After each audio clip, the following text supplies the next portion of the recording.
Dia sudah bisa baca nih. Sebenarnya ini khawatirnya nanti mereka tidak mau jihad nih. Padahal sudah jauh-jauh jalan. Karena dari Madinah ke Jordan ini jauh sekali. Perjalanan yang sangat jauh. Mungkin kalau pasukan bisa sebulan. Jauh mereka jalan.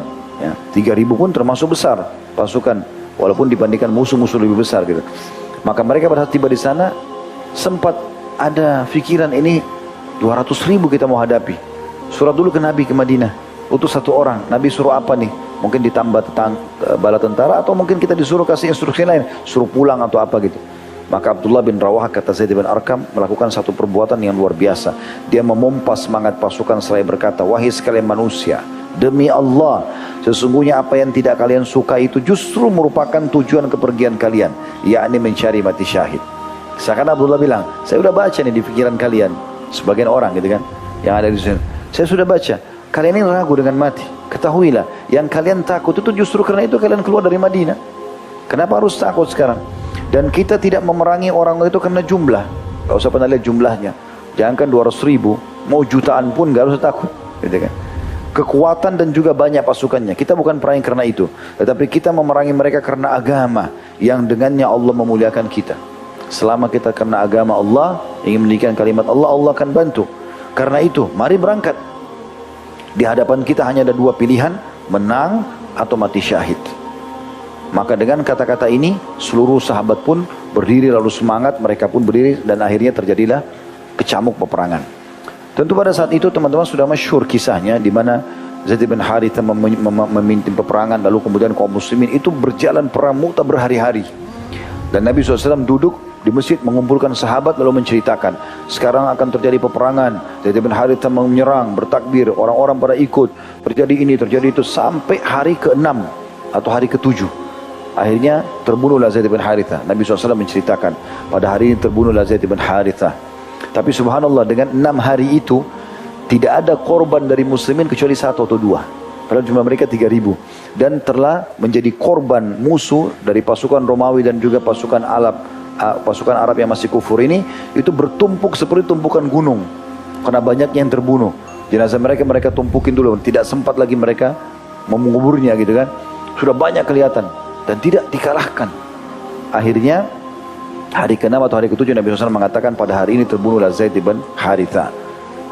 Jatuh bendera dan sekarang Nabi SAW ceritakan kayak live. Sekarang Ja'far bin Abi Thalib datang mengambil bendera tersebut lalu kemudian maju menyerang musuh.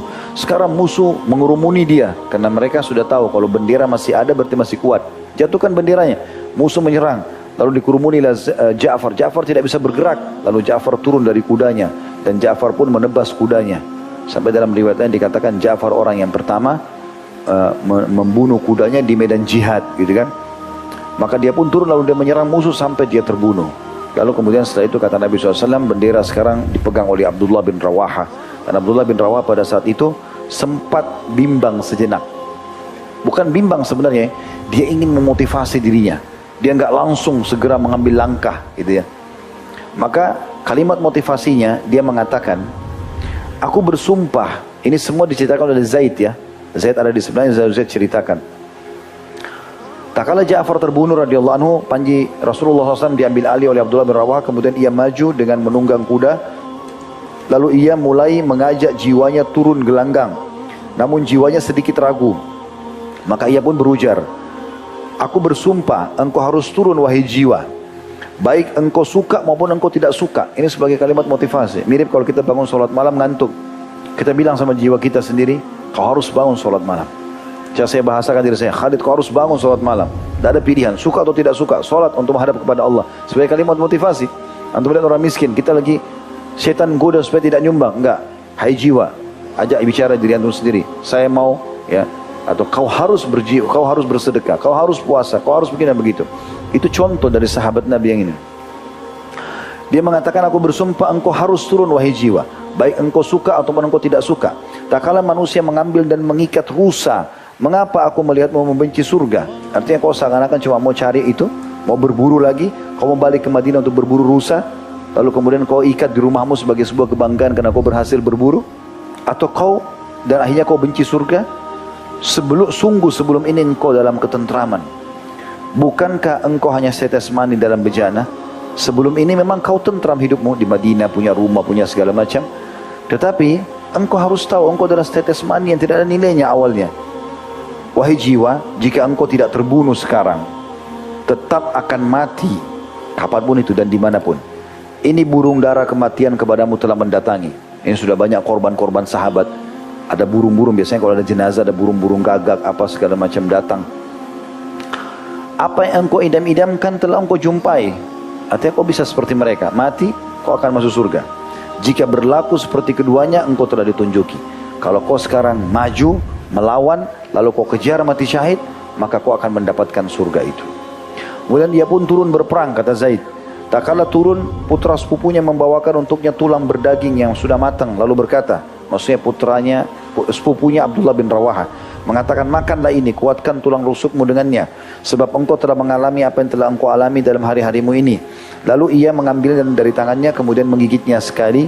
Kemudian setelah itu dia mendengarkan gemuruh suara peperangan di dekatnya. Ini berteriak takbir, ini menyerang, musuh ada yang menusuk seorang muslim dan seterusnya. Maka pada saat itu ia berkata pada dirinya sendiri, dan ini dia berkata terdengar. Zaid mendengarkan, Zaid menukil kisah ini kepada kita. Dia mengatakan, sementara engkau masih di dunia, artinya kau sudah dengar gemuruh-gemuruh ini, suara ini yang nanti akan membuat kau akan masuk surga kalau kau terbunuh.